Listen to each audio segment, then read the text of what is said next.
Hey guys, welcome to my another mini blog. তো সকালে আজকে একটু তাড়াতাড়ি উঠে গেছিলাম, আর এখানে আমি একটু গরম পানি করে খেয়ে নিচ্ছিলাম যেহেতু আমার সর্দি হয়েছে।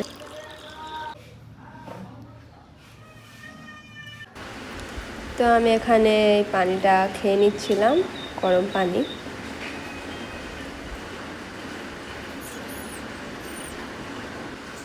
তারপর আমি এখানে আমাদের ঘরটা ভালো করে ঝাড় দিয়ে নিচ্ছিলাম। এটা বেসিক্যালি আমার রুম নয়, এটা আমাদের বারান্দা। আর দেখো গাইস, তুড়ি মেরে আমি কীরকম সব মেজে নিয়েছি, থালাবাটি পরিষ্কার করে নিয়েছি। আর এই ভিউটা দেখো, ও মাই গড, কি সুন্দর!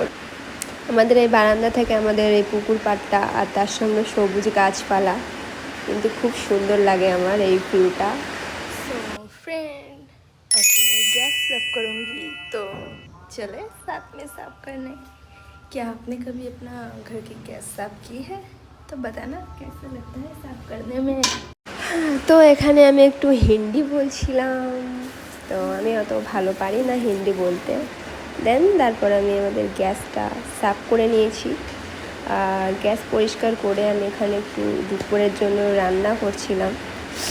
আর আজকে আমি রান্না করেছি ডাল।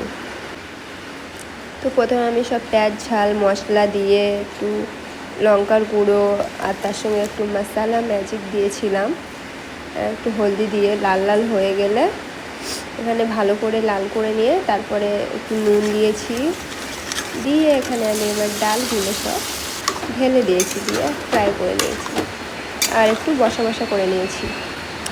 ডাল হয়ে গেলে তারপরে আমি এখানে আমার ঘরটাকে পরিষ্কার করছিলাম। গাইস দেখো, আমি এখানে সব মুছছি আমাদের মেঝেগুলো।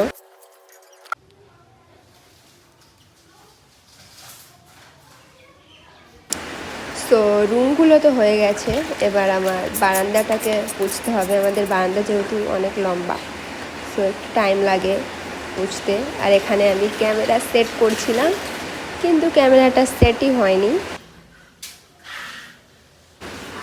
পরে আমি ভিডিওয় দেখতে পাচ্ছি শুধু আমার মাথা দেখা যাচ্ছে।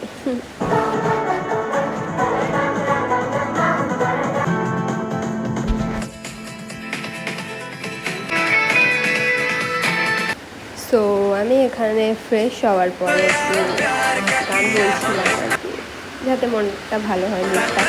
তারপরে আমি একটু ওখানে আলু সেদ্ধ করে নিয়েছিলাম, আর বিকালবেলাটা একটু আলু সেদ্ধ খাওয়ার ইচ্ছা হচ্ছিলো, তাই করে খেয়ে নিয়েছিলাম। ওকে, সো ওকে, বাই ফ্রেন্ড, দেখা হচ্ছে আমাদের নেক্সট ভিডিওতে।